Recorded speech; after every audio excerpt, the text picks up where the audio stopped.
Welcome to Songs and Stories, the not for musicians only music podcast.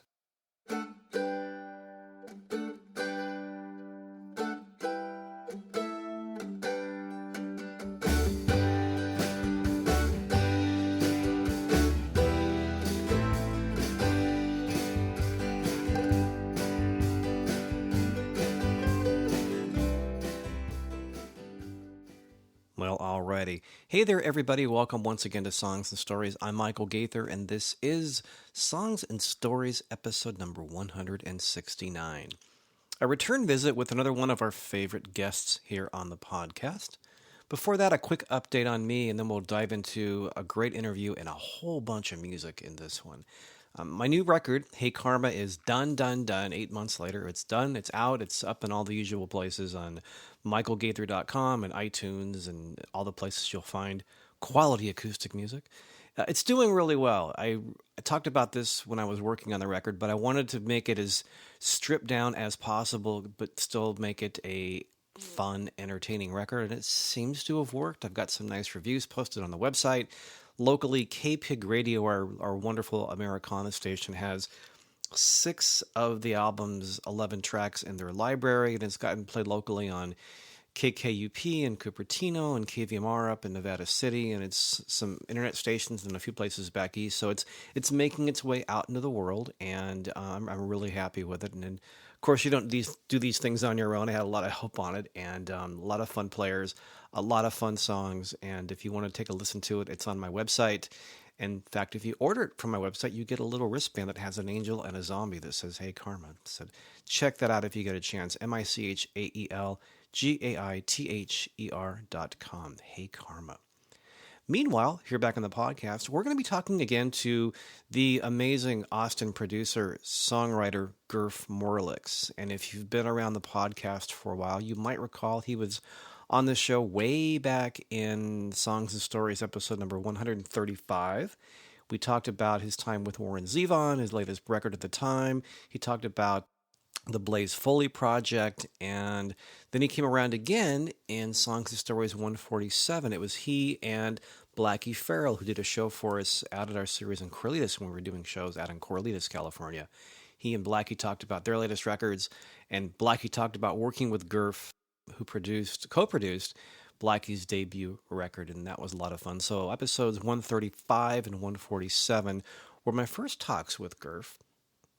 Those are up on the website, and I'll link those into the notes for this podcast, number 169. Gurf comes out every spring to do a short tour here on the West Coast, and this year he did a house concert for us. I'm looking out the window as I record this, and I'm pointing, if you're looking at home, where Gurf played a couple of months ago. And he played from his new record, The Soul and the Heel, his latest release. And as a nice little treat, he threw in a couple of Warren Zevon songs into his set. He did Roland the Headless Thompson Gunner and Werewolves of London. So we were here in the cul-de-sac singing along to Warren with Gurf, and just a great guitar player, great guy, and just an amazing pedigree of people he's produced, like Robert Earl Keen, Lucinda Williams, Slade Cleese, Mary Gaucher. If you've heard these interviews before, you know the drill.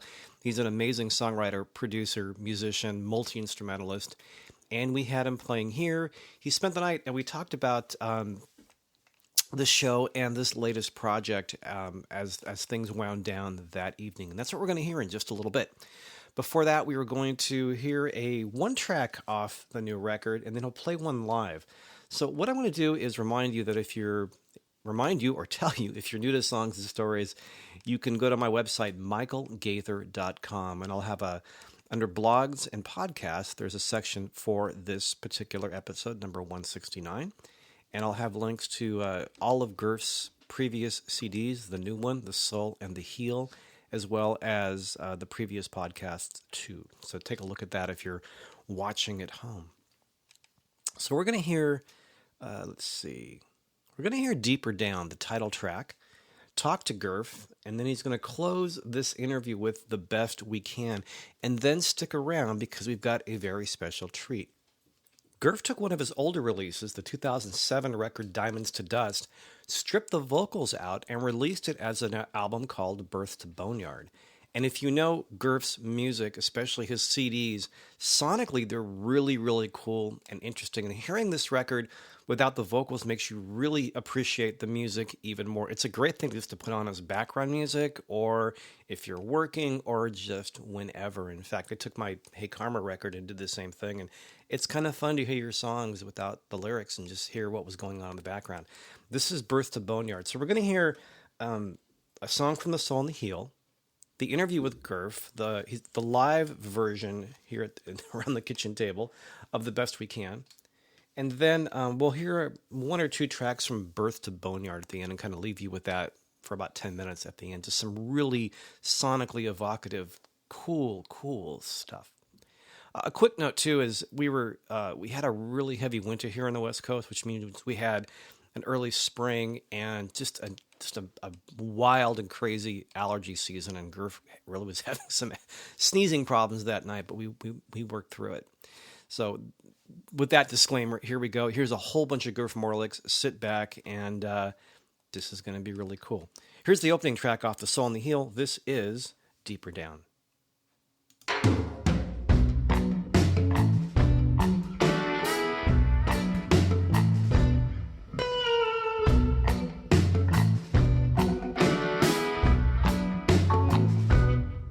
You're right.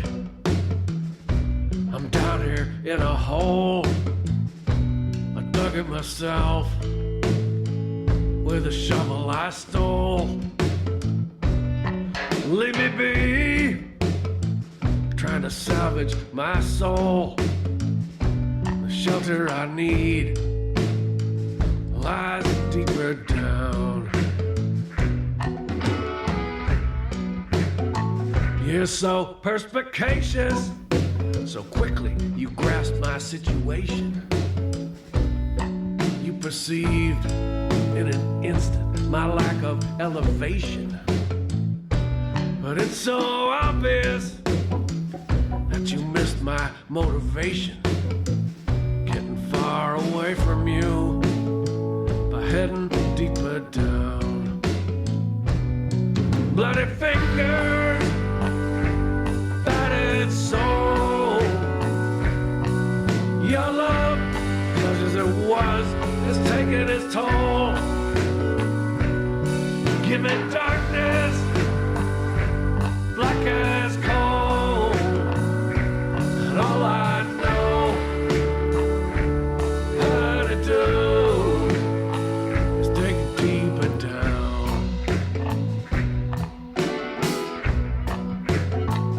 I'm tired of feeling, I'm tired of the fight. I'm done thinking about what's wrong or right. How the coolness, the lowering of the light, the comfort I crave lies deeper down. Bloody fingers, battered soul. Your love, so to speak, is taking its toll. And I'm craving darkness, black as coal. And all I know how to do is dig deeper down.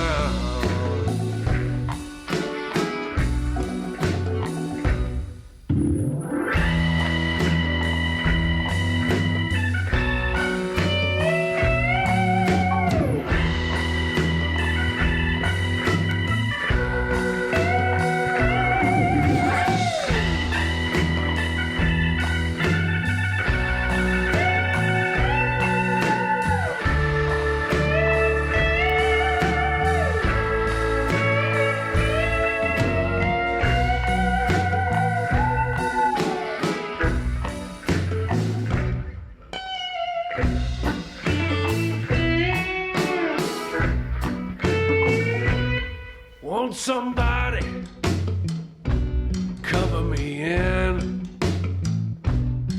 Throw some dirt over where I've been.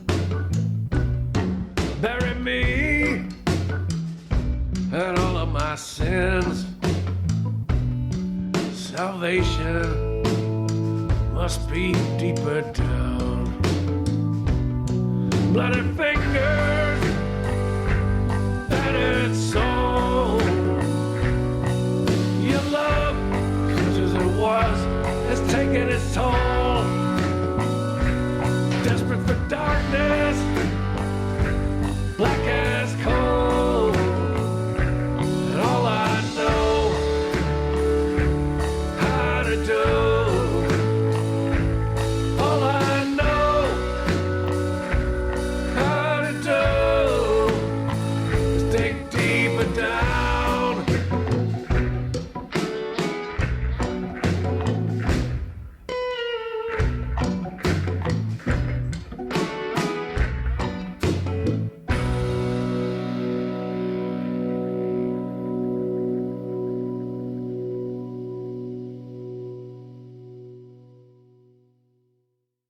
We meet again. Yeah, That was fun today. God, what a nice show. it was very nice. Yeah, good crowd, great show. Great crowd, great bunch of people. Yeah, Mhm. It was nice. And I was surprised. I thought they'd all seen you before, but we had kind of a nice mix, maybe Yeah. 2/3 to 1/3, I think which so. is kind of what you want. Yeah, it was really good. Yeah. I wanted to say too, as much as I love the new record, it was really nice that you busted out some more in Zevon. That was a Yeah. really nice treat. Felt like I should do that. You know, I toured with him in 1990. Yeah, we talked about that before. And he was a class act and one of a kind. An Definitely. amazing songwriter and an amazing human being like nobody else. And you had a really good experience with him. Yeah. I toured with him for 3 months in 1990 and just loved it. Yeah. And playing some great songs, and I like to do those once in a while when I think about them. And They're so unique. And hearing, because you have your own definite style, which is really fun when you actually cover somebody. So hearing you do Rolling the Headless Thompson Gunner and Werewolves of London in our patio. I've always loved those songs. Yeah. And you know, played them almost 100 times with Warren, and those are really great songs. Yeah. So this new record, The Soul and the Heel, and again, I know you take a lot of care into your CD covers, and I love the cherry pit with the little heart shaped cherry. Where did the title come from? Because you have great CDs and great titles, and the themes and the visual motif is always really intriguing. Well, it's hard to find a title for a CD, and that The Soul and the Heel actually was a line from a song on my last album. But I was talking about boots, and I said the only parts of the boot that really matter are the sole and the heel. But then I kind of liked that line, and then I started thinking about SOUL and HEAL, and realized that might be a good album title for this one. And then when the songs came around, I started listening to the songs, and it was about the soul and the heel, and the healing we hopefully accomplish from all the damage we've done over the years. Yeah, it's a very intriguing title because it kind of resonates when you think about it. You know, this is what we have, and this is where we're going, and how do we get past this? Which kind of fits the first track, which is deeper down. Yeah. I've got myself here. Yeah. You're gonna throw dirt on me, or am I gonna get out of this? Yep. It's sometimes you find yourself down in a hole, and sometimes you dug it yourself. A little topical too. Yeah. I heard you this morning on taping. I wanted to talk about the writing you do. So and I didn't realize this, but you kind of quote unquote retire every year in the summertime and go north to write. Yeah, I take some time off in the summer every year, and that's when I get most of my songs written, and I kind of work year round on honing them, but I just kind of have this cabin that I sort of retreat to, and it's pretty nice, and that's where I can get away and do that stuff. And there's a friend of mine that has a family home in Idaho, and I've gone to a couple of retreats the last couple of years, so I've had a cabin to myself, Nice. for like a week, and come out with a couple of songs. Yeah. I totally understand that now, because you go somewhere away from usual all the distractions, saturated inputs, and just work on stuff and take ideas. Yeah. I work late at night a lot, and I kind of come awake around midnight, and it's like most of my songs were written between midnight and 3 a.m. I realized that recently, and I think that's another way of getting away from the distractions. That time is just the phone doesn't ring, Right. and you just don't have. You're not going to get any emails, so there's no point in checking. No, it's you don't have to think about anything else, and so it's kind of the same as going off to a little cabin somewhere. Yeah, I think a phrase you've used a couple times is at night when all the filters go down. Yeah, too. that's when it happens for me. A lot of people get that in the morning before the day's really ramped up. Yeah. So these songs are these so on this latest 10 batch. You're doing a new record about every other year now. You're pretty consistent. Yeah, it's been kind of that way, and seems to be working. The songs are great. The albums are great. And yeah, it's not a plan exactly, but when I get 13, 14 songs, and I think they're mostly pretty good, then I might want to start recording them, and then I start kind of trying to figure out which 10 or so might make an album, because it is an album to me, and it always will be. Yeah, I still think a song. I think people at our age, and give or take 20 years later, still think of songs, 10 songs in a row. That's the project. Yeah, it has a start and a finish, and a pace, and a tone, and a feeling. Yeah. So these songs, is there sort of on this latest, is there an overall theme, you think, or they just kind of came out when you were sitting up in the cabin last summer? Well, they just kind of come out. Like I said, I try to look and see which ones fit together with some sort of a theme. But what I like about this new record is there's more love on this one than has ever presented itself before, and I'm not sure why that happened or how that happened, but it did happen, and I'm glad about it. Usually my songs are kind of dark and funny and wry, and but this I'm getting older. I had a heart attack 14 months ago, and that certainly enters into it. Mortality, and thinking about what's important, and it's love and friends and community and family and your work. That's all there is. Yeah, that's it. Yeah. I think this morning when you were talking to is about, especially doing songwriting in a project, and the question this morning when I heard you on the radio was talking about as a producer, but you were saying with the producer and the artist, you get together and come up with a little piece of art, and that's what we do with these songs. That's the goal. Yeah, and like for me, a CD, the one I just finished, was like, it wasn't just a record, but it was 11 little projects. Yeah. Because every little song is different, but you come out with this little piece of art, and what you've done here too is I think what you said earlier too is at the show in the patio is the body count's lower on this record than in previous projects. I've been making a little bit of a concerted effort toward that recently.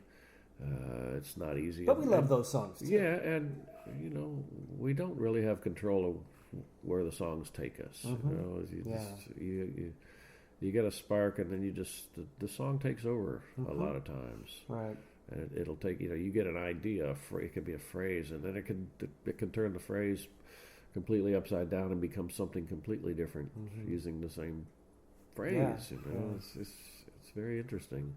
Yeah. It is fun how you keep kind of working on something, and all of a sudden when you get a song done, and then later on you think, oh, that's what it's about. Yeah. Even after you've recorded it, sometimes you go, oh. It's very interesting to learn what your song is about once you've written it. Yeah, because like for me, I write really literal stuff, and I've written stuff, and then later on going, oh, that's what I was. It wasn't about this. Yep. Yeah, which is part of the fun of the art too. Yeah, I love that. Yeah. Let me think. I'm gonna pause really quick and stop this barking dog. I know it's getting picked up on our. Okay. All right. Packing now.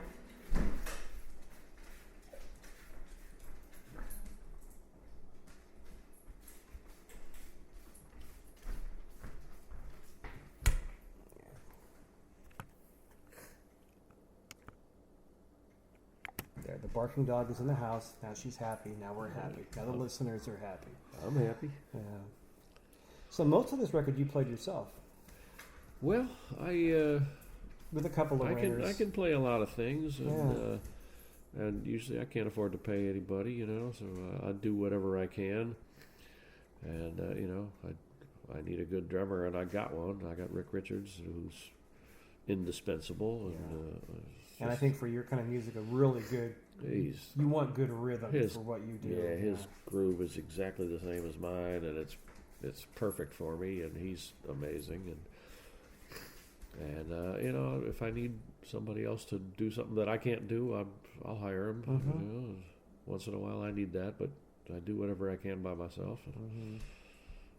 Yeah, and then having Ray Bonneville on harmonica is never a bad idea. I think he's in pretty much all your recent records. Yeah, somewhere he's been on most of them. He usually shows up on something, and I play on his. I just played on his new one last week. Nice. So I don't know when that'll be out, but we like to play together when we can, and he's really great. He's super nice guy too. Yeah. We were just still doing shows. He played a show for us. And we're like, what a great player. What a super nice guy. Yeah. Like all you guys in that circle of people, you and Blackie and all those people. So talk about the heart. Can you talk about the heart attack? Because it's an interesting story, and I think it leads into this record a little bit. I don't think everybody knows you were in Florida. Yeah, I was on my way to a gig. I was driving. I was approaching Orlando. I had a gig northeast of Orlando, and I suddenly found myself dead stopped in the fast lane of a Disney World rush hour traffic jam. Which is a great phrase for a song. Yeah, jeez. And I had a heart attack, and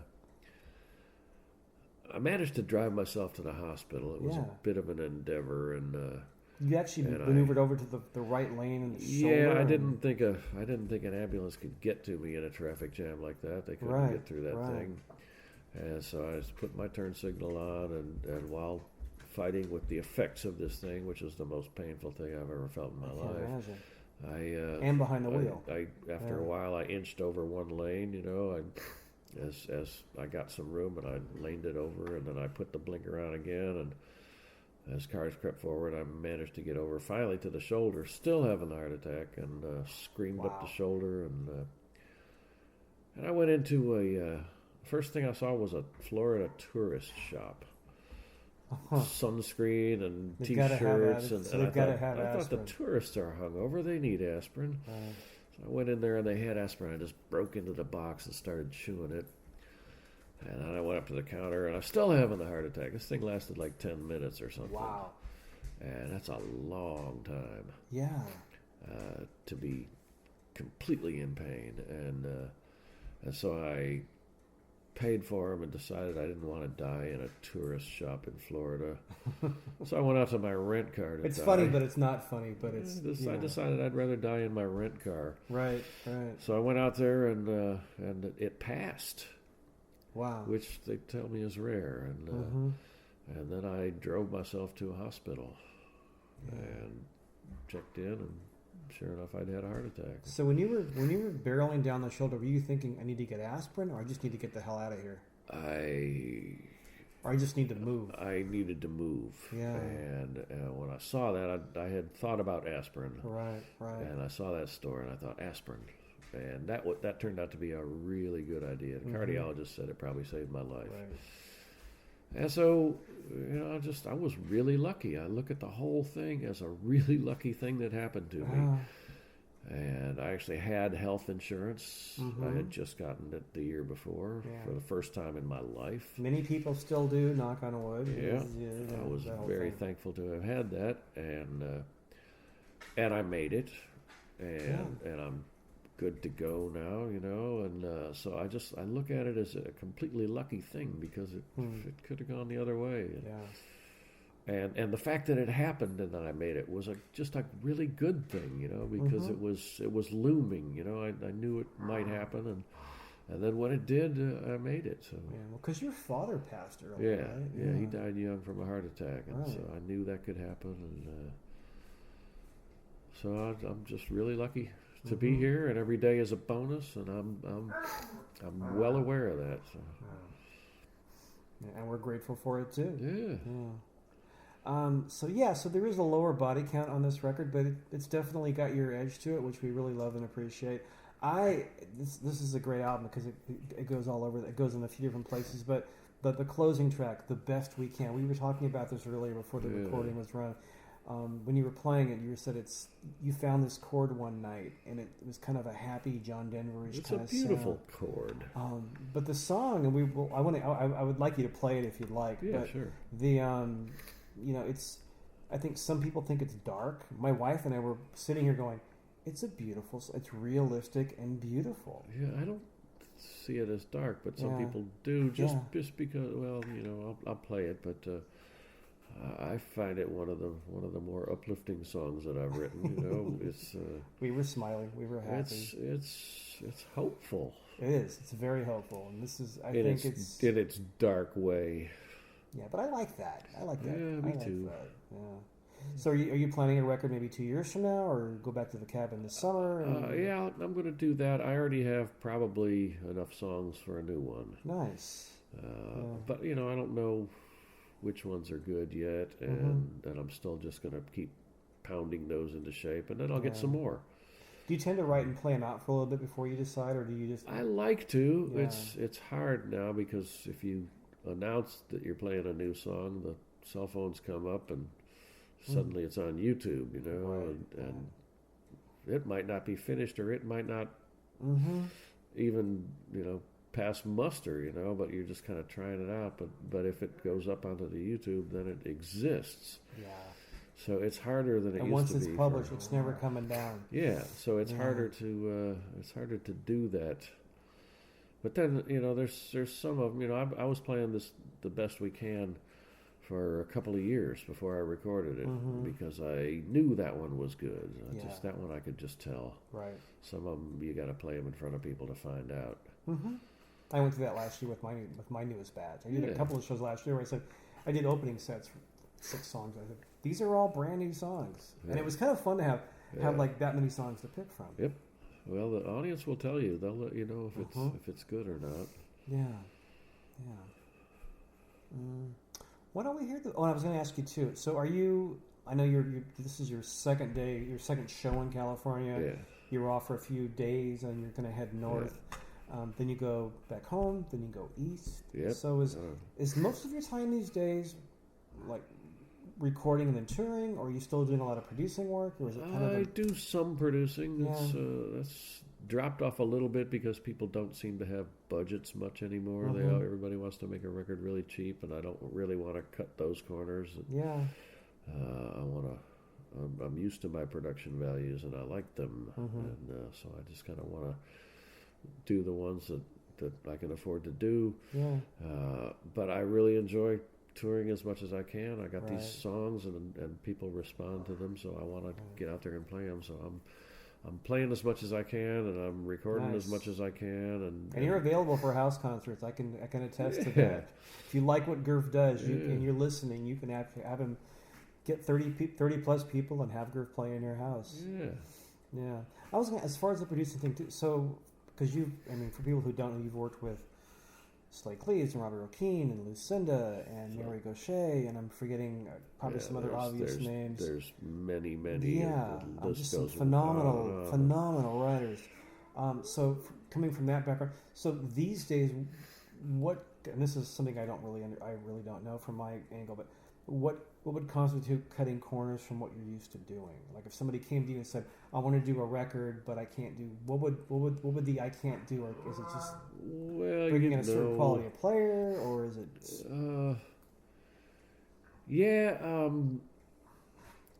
I usually spend somewhere between 2 and 3 weeks worth of days on an album, because I want everything to be perfect. Sure. Not perfect. I don't like perfect, but I want every single note to sound really good. And when I produce an album, I've thought a lot about every single note on there.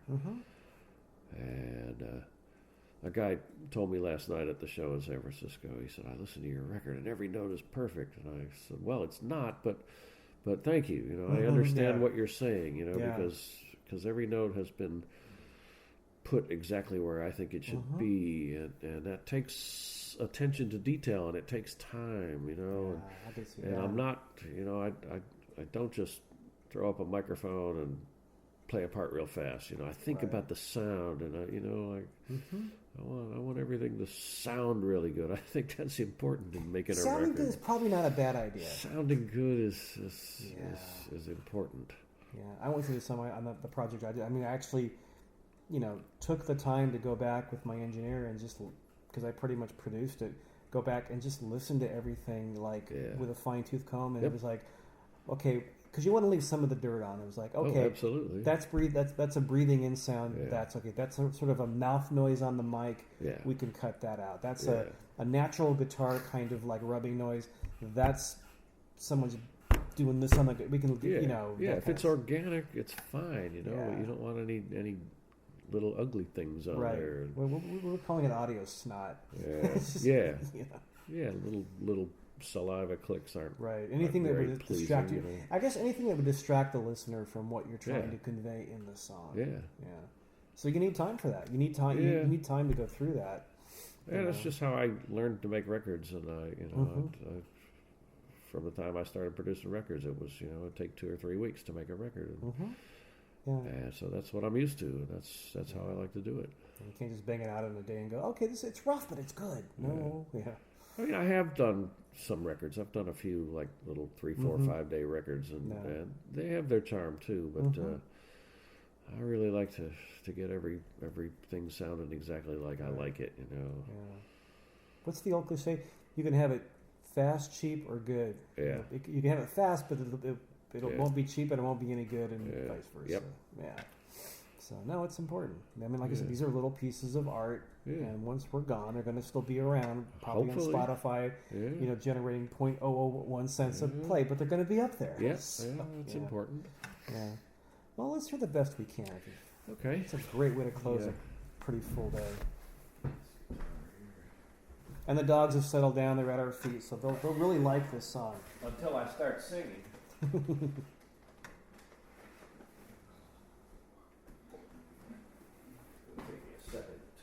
Sure.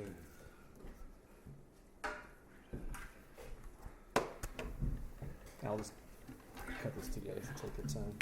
I'll just let it run.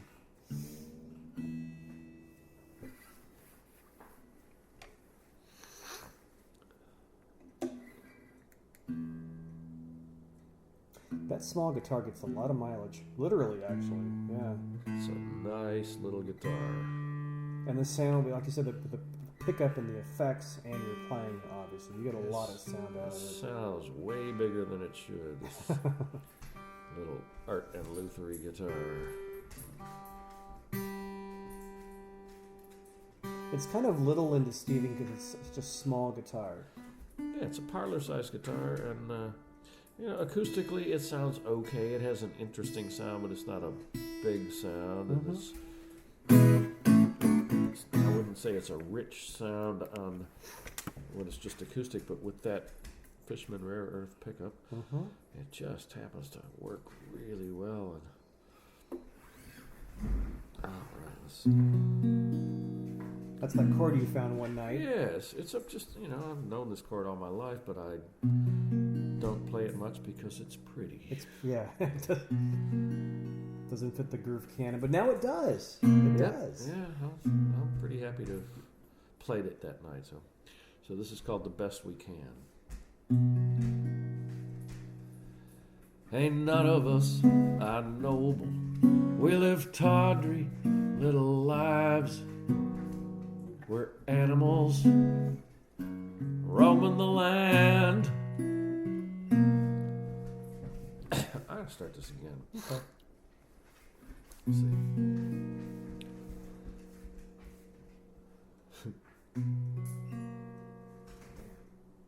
I'm going to make the dog. Oh. There you go. She's fine. Good dog. There you go, Roma. Ain't none of us are noble. We live tawdry little lives. We're animals roaming the land. We might be made of stardust that don't make us special. I gotta have some water here. Okay. Give me some water. Yeah, this is. It's the sinuses. It is. Were you kind of finding it earlier too, because your voice is kind of cracking a little bit? Yeah, I had a little. Well, I got dry. I didn't take a drink the whole set. So.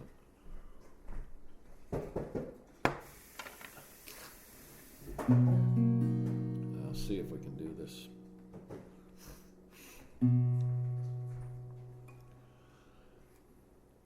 Ain't none of us are noble. We live tawdry little lives. We're animals roaming the land.